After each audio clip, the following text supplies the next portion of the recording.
right? Because we don't manifest what we want. We Hmm. manifest what we believe in. And the Hmm. difference was I was in a place of, on this stairway that I call desire mode. And until I was able to climb up that stairway and really truly live into the belief that I am worthy, that the success I am seeking is it's seeking me too, and that I can Right. actually do this. Welcome to the Next Level Women podcast, where powerhouse women break limits, claim their worth, and rise beyond good enough. I'm Jennifer Perri, a transformational coach, best-selling author, and fierce advocate for women reclaiming their power.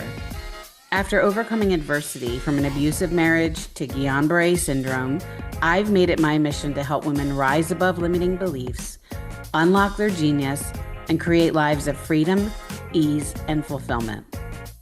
Each week, I sit down with 6- and 7-figure female entrepreneurs, executives, and visionaries who are rewriting the rules of success, building lasting impact, and owning their brilliance. Together, we'll share strategies, breakthroughs, and unfiltered conversations designed to inspire your clarity, confidence, and next level power. This isn't just another business podcast. It's where transformation meets legacy and where unstoppable women rise.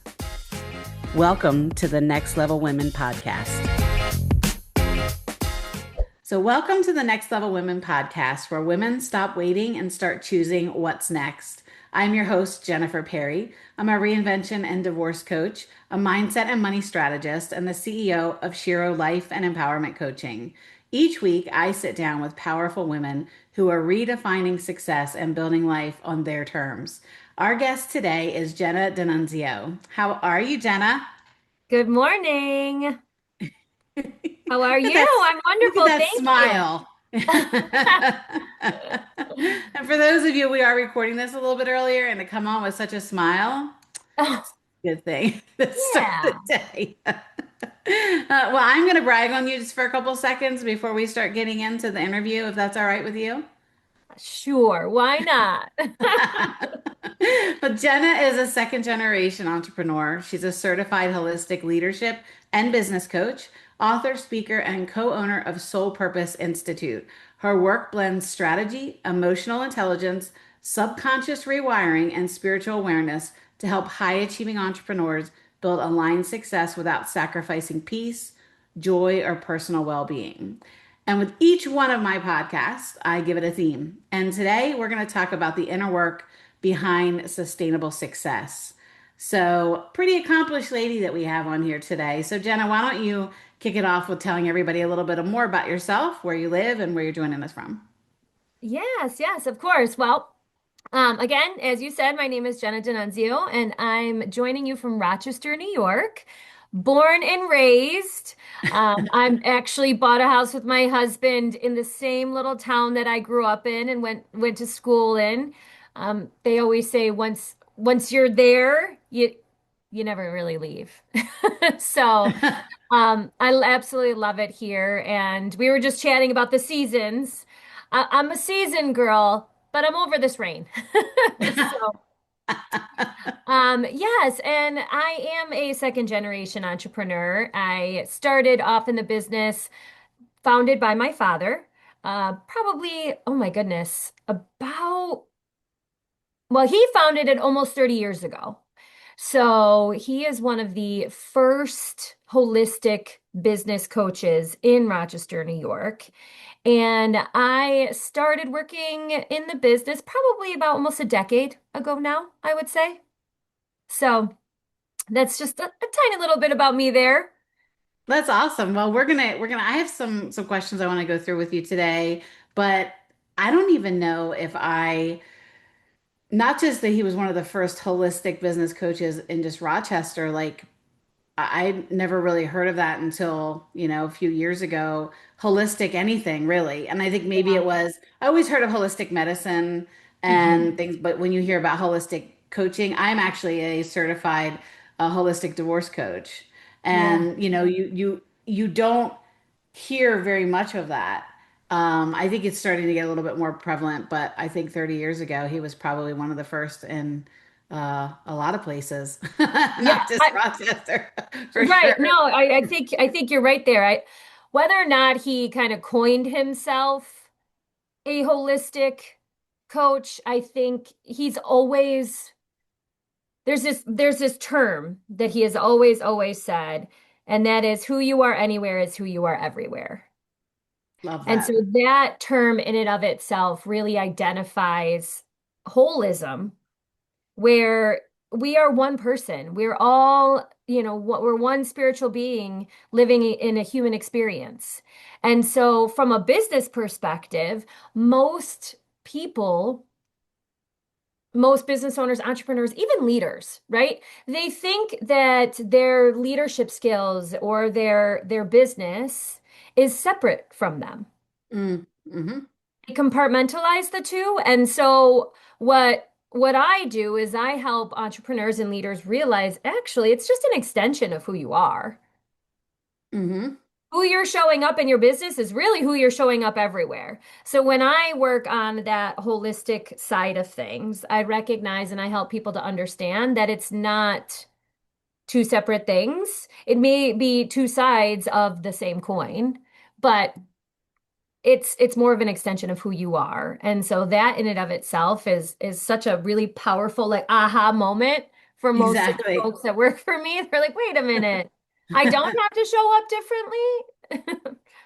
Well, and I think more people are leaning more into authentic leadership as well, especially if you have somebody who is one way when they're, outside of the workplace, or, when they see you on the street, they behave and they act and they interact very differently than what they do when they show up. But you're right. If you really want to be aligned and an authentic leader, I think you have to be, you know, who you are all the time, and Yeah. it has to show up. And you speak so beautifully about moving from survival mode into aligned success. Mhm. And what was happening in your own life that first made you realize external achievement alone wasn't enough for you? Oh, I mean, it's such a beautiful question, and I think it's so multifaceted. Um, it really started at a very young age. In full transparency, my parents, I am the only daughter of my mom and my father, and I do have half siblings. And so, as the only child of my parents, I originally lived with my mom, and that was not a very psychologically and often physically safe space. So Mm, at the age of 11, I saw my father. He had just started this business right around that time. And he started off as run-of-the-mill salesman, going door to door selling basements, and it's all just pizza delivery guy, all the stuff that, back then it was just trying to make ends meet. And as he started to grow his own business, I would see that. And I came to him at the age of 11 and I said, "Can I live with you? Because this isn't working." And mm, that's really, I think, the first time in my life that without even realizing it, I knew that I was in survival mode because I mm, was. If I was gonna eat, I was making it. If I was going to school, I was getting up on my own time, getting dressed, doing all those things on my own. And I mm. realized that it didn't have to be that way. And even at that age, and this isn't even a brag or a humble brag, I realized it didn't have to be that way. So I asked if I could go stay and live with him, to which, of course, he said yes. And so I think that was the first time, even though it was a subconscious thing, it was the first time that I recognized I can make a choice. And I didn't know it, but that has carried throughout my life in little areas. Each time I grow and evolve, I recognize I go back to every single thing is a choice, even if it doesn't feel like it. It can be a 1 degree shift, a 1 degree choice that compounds over time. And so And that's really, I think, the first time. and you had to learn at such a young age to do that. Because some people that takes much longer in life because you cling on to your parents when you're younger, and it's almost like when you start stepping out into the young adulting phase of your life that you realize that there's a choice. All of this is about choices, Mhm. but the fact that you had to kind of stand up and advocate for yourself at the very beginning and say, you know what?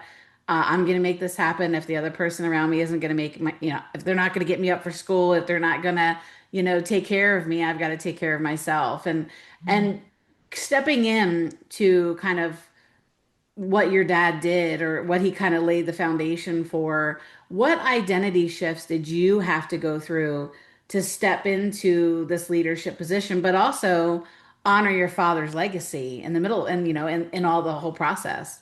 Yeah. Well, honestly, Jennifer, for a long time, I rejected it. Hmm. I did. I rejected it. I looked at it as more where I felt like I was almost his client. And so I wanted to kind of find my own path, right? I wanted to figure out what was there for me. I needed to pave that way and to come to it on my own as very strong-willed, coming from a survival mode, but my conscious mind didn't know that. My subconscious mind did, but my conscious mind in my teenage years didn't know that. So essentially what happened was I always knew I wanted to be a teacher. Now, back then, I always thought it was in front of a classroom, right? Teaching Hmm. academics. We're I'm still a teacher. It just Right. looks different, right? We're both teachers, like we're just teachers of life and of the work and of the inner work and of business. It just looked a little different than I thought. So I navigated college. I have a degree in education and um, a degree in special education as well. And so then I went and got my master's in clinical psychology. And really, what happened was just such a divine experience where everything, my whole upbringing with my mom and even with my dad as I was navigating my own journeys, um, everything that I was learning, I was actually teaching to the students that I was placed in a non-secure detention center for at-risk youth. So Mm. really those life skills that I had experienced, but also was learning by the modeling of my father, I was bringing to these kids. And so after, and we talk about burnout all the time, when you're in a nonprofit world and you're pouring so much in, and then unfortunately it's just not a, totally a win-win situation. I was so burned out. Oh, I Um, bet. and so that's when I finally went to him and I said, "Hey, you got a job for me?" Just, a joke one day on a Friday night at dinner. Um, and he's like, "Actually, I might." So really to answer your question there, I've always been someone who recognizes that I get to find my own path and that I get to live into this beautiful concept of the both and where I can still live authentically as myself and find my own way and carry on something beautiful from him. That's And that, awesome. yeah, I mean, that in and of itself, it's been tough. It's definitely been tough. Working with family is no small feat. Um, Especially as the daughter of Steve D'Annunzio, he's he's a pretty incredible guy. He's one of Oh, the smartest men that I will ever meet in this lifetime. And so I'm honored to be his daughter and his child. And I'm also honored to create and uncover and identify my own identity of power while still honoring the value and the mastery and the skills that he's brought to the world. that's awesome. That is, I mean, that's a wonderful tribute for him, and I'm sure if you asked him, he would probably say the exact same things about you. Yeah, he's pretty cool. He Well, and does. He honors it, which is very, very sweet. So, that's awesome. And you did bring up burnout. So I have a question for you because you talk a lot about subconscious patterns. yeah. And what are some of the hidden emotional patterns that you see that are kind of quietly driving burnout and self-abandonment, especially among women leaders? Yeah. So what I have found over my own life, my own self-reflection, but really in my studies, is that every single one of us come across three really dominant limiting beliefs. And those are, I don't belong, I'm not enough, or the things that I want, I cannot have. And at one point in time, Jennifer, all three of these rule the roost for me, right? So Mm. it's not we each live into one dominant limiting belief. All three can rule their ugly heads at any given moment, right? And when we are energizing any of those or all three, that can have a direct impact on whether or not we're really burning out in any areas of our lives. Right? So the things I want, I cannot have. I want a successful business. Oh, but I can't have it because of X, Y, and Z. Right? Or I'm not good enough. That's where that imposter syndrome that most people, I'm sure we've all heard that term a million times. Um, or just like I'm not good enough. I don't belong here. There's a table of a really mainly insanely, excuse me, successful women, but I don't know if I'm good enough to sit over there. I don't belong over there. Right? So then we're constantly trying to prove ourselves. And that leads to such exhaustion and burnout.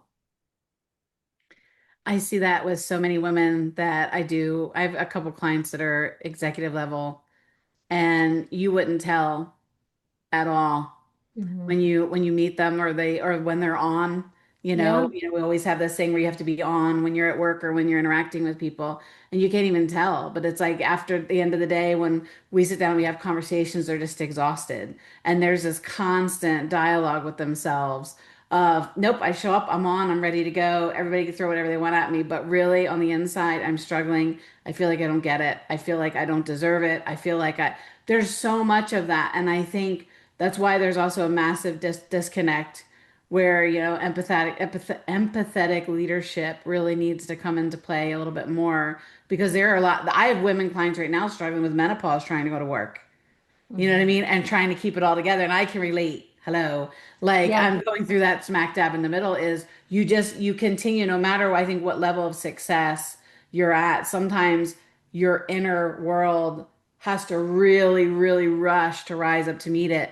And for some women, it seems like there's just that massive disconnect. So you're there to try to support and encourage. And there's so many limiting beliefs. And I talk about that with my clients. There's also limiting money myths. And there's so many, all these other things that after a while you're like, okay, just stop. I got enough stuff on my, my plate. I can't figure this all out. So you're Yeah. right. Even women at very high levels see somebody sitting or a group of people sitting at the other table and they question their worth all the time Hmm. when they are so worthy of it. They just don't see it. Yeah. And I'm sorry, go ahead. What were you going to say? Well, I was just going to say, there's, as women leaders, right? Historically, over time, I mean, when you really look at the length of time that we as women have had the opportunity to actually step into that leadership and into that greatness and have that be accepted, and sometimes it's still not, right? Hmm. But have that be accepted is only within the last like 40 years. If I'm being really generous, I say 40, Right.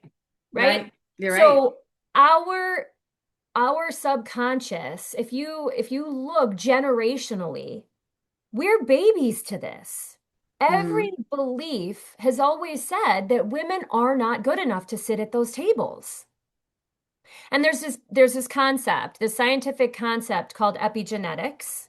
I'm sure you may or may not have heard of it, but essentially epigenetics states that it's all about gene expression. So we express our genes back multiple generations. In mice, they've seen back 13 generations. In humans, we're 7 to 9 generations back. Hmm. So our great, great, great, great, great, great, all the way, 9 greats later, 7 to 9 greats later, their genes are still being found to be expressed within our own. So when we think about our great great grandmothers, we're looking at carrying down those subconscious limiting beliefs that we don't belong at that table. that's why, right? Or that if we do belong at that table, we have to show up leaning heavily into our masculine energy. And that the feminine energy is weak. And so, partially, a huge concept that I work with my leaders, especially my women leaders, a lot of them they don't mess around. I have to do Hmm. this, execute, logistics, analytics, right? They're very type A. But what's happening is that their feminine energy screaming out, wants to be heard. So being able to support them in finding that harmony that you can actually energize both sides of that same coin within you and still see the success that you want to see is life-changing. Oh, it is. And you just hope that more women have exposure to that. Yes. And they're surrounded by the conversations and they're in the right rooms and they're building the table to sit at, themselves rather than feeling like I got to be over here. Well, why do you have to fit over there? Why can't you just carve your own path, build your table, sit there, and I think you talk too about we talk about ambition and we talk about looking back and the patterns that we're carrying with us. What have you seen evolve in yourself over the years to kind of get you to where you are right now? Because you and I have connected in the past. Yeah. And I can tell you just in the period of time since has passed since you and I have connected, I visibly can see your growth Oh, and thank you. even hear it in the way that you're showing up for yourself and you're presenting yourself and which is, I love it. It's very Oh, wonderful to see. thank you. But how have you watched your own ambition and your own drive evolve over the years? I have watched a very, honestly, very scared, very insecure woman um, grow into somebody who loves herself so much more. Um, I really do. I love myself so much more than I ever really did. I give myself so much credit, and I know it's because I've really strived to do the inner work. And that it's been really difficult. Growing up in a broken home, a lot of, a lot of verbal and emotional and psychological abuse happening, and that stuff sticks with you. Sure does. And every single one of us has our own traumas. And for me, having a mom who really struggled with some mental health issues, I was always trying to just treading lightly and always trying to please. And so I never really felt like I could be seen in that way. And coming into this business, I mean, you and I both know our visibility and our vulnerability is credibility. And if we are Absolutely. struggling with sharing our story and being vulnerable and physically being seen, this is us being seen. Hmm. And if we're struggling with that, our business is not going to succeed, right? It's just, that's just the nature of it. Hmm. And being able to own when I mess up, and that's okay. you know, when I mess up and that's okay, stumble over my words, or if I don't necessarily look like some of the other women look, that's okay. It's just an internal love that I have found for myself that I have to remind myself every day. I don't always have it. It doesn't always look the same. Hmm. Um, and that's okay too. Well, and I think you're right. I mean, one of the themes that I see a lot of women struggle with that I work with is just we are surrounded by social media. We're surrounded by putting ourselves up against all the highlight reels that are going on in everybody else's Yeah. lives. And there aren't a lot of women that step on stages that look like me. I've been a plus size woman my entire life, but Yeah. I've stepped on every stage that I've been invited on and and I've given who I am every time because there has to be representation across every arena. And I Yeah. think too, like, I mean, authenticity is what sells. And there Yeah. are women that have come on this podcast or that I've met in life where they before would have thought I would have viewed them as competition. I would have never wanted to be in the same room or sitting at the same table with them. Why? Why would they feel that? I love collaborating with women. I will sit in Me a room full of too. women that do the exact same thing that I do. And because I think the more of us that there are, and the more people like you, and the more people like me, and the other coaches and strategists and leaders that are out there, if there are so many people in this world, we can all find our way. Yeah. And if we can pull together and if we can collaborate, and especially women, if we rise up together, every single person wins. Yeah. And I'm very grateful and I'm very thankful for the life that I have. And I know you are as well. And I know you wrote The Gratitude Within, I did. specifically for entrepreneurs and leaders. And what has gratitude taught you personally during this time, during some of your hardest seasons of growth? Oh, I want everything. Well, I mean, honestly, I almost everything. There's a true, real science to it, and it has taught me that even in the hardest times, there's always, always, always, always something good going on. Always. And it's a form of confirmation bias that most people don't necessarily think about or realize, right? Where it's not us just engaging in things that confirm our already belief. It's if I'm looking for all the ways that things aren't going right, or if I'm saying, oh my gosh, I can't believe that happened, I'm going to continue to find all the things that aren't going right. But if I'm plugging into the best version of me by intentionally finding things that are going well, I'm going to carry that out throughout my entire day. Hmm. And the gratitude within doesn't just touch on what am I grateful for today, but it forces people to answer questions like, what about my body do I love right now? What am I really grateful for that I didn't have yesterday?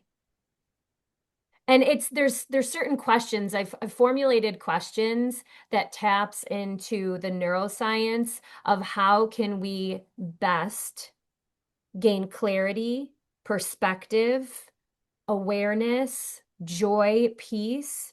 And each page is different, which is really kind of exciting and unique in its own way. Because a lot of gratitude journals focus on, you answer the same questions, Right. which is great. It's fine, right? You know what to expect, so I can appreciate that. And this if you practice discipline and do it, right, forces you to ask different questions, to show up a little bit more different, and to shift some discontent into curiosity and really make you think about all of the amazing, wonderful opportunities and things that are coming your way.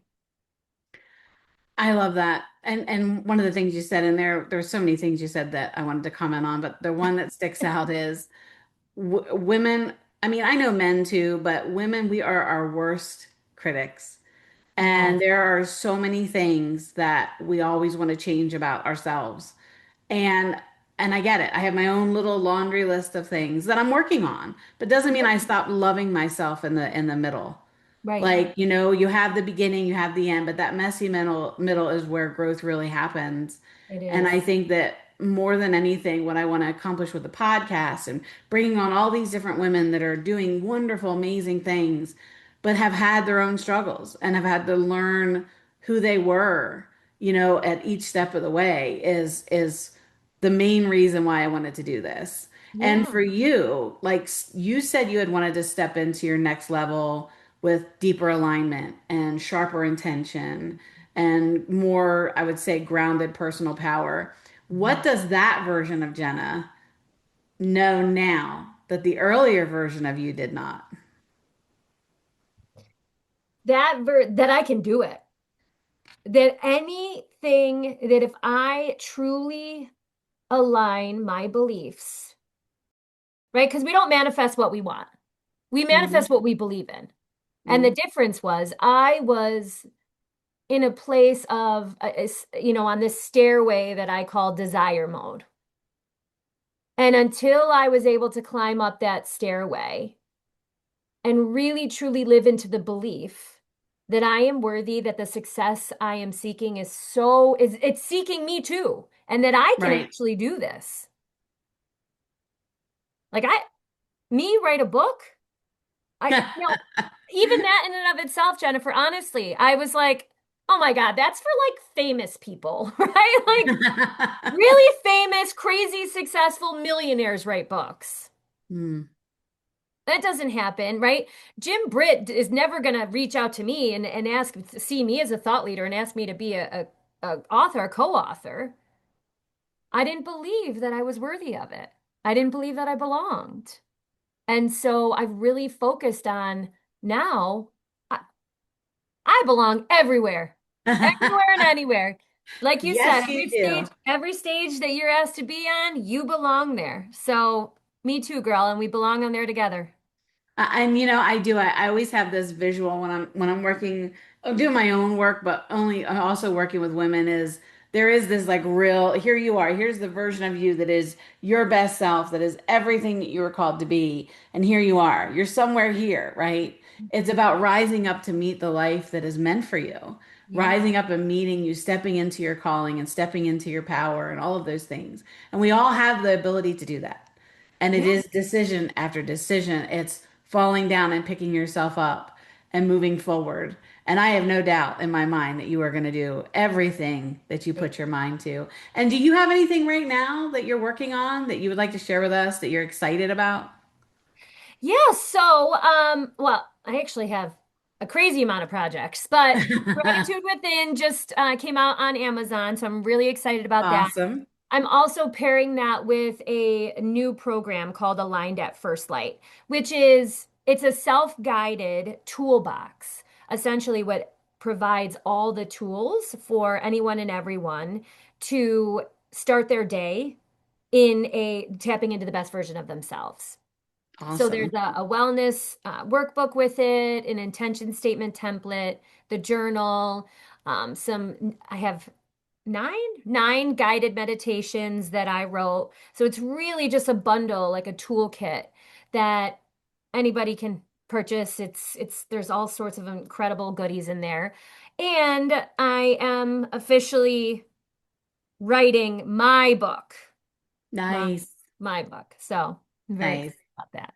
That is awesome. Yeah. That is awesome. And if I've loved talking to you, and I know people that are going to watch us are going to want to plug into Oh. your world, what is the best way for people to connect with you and learn more about you?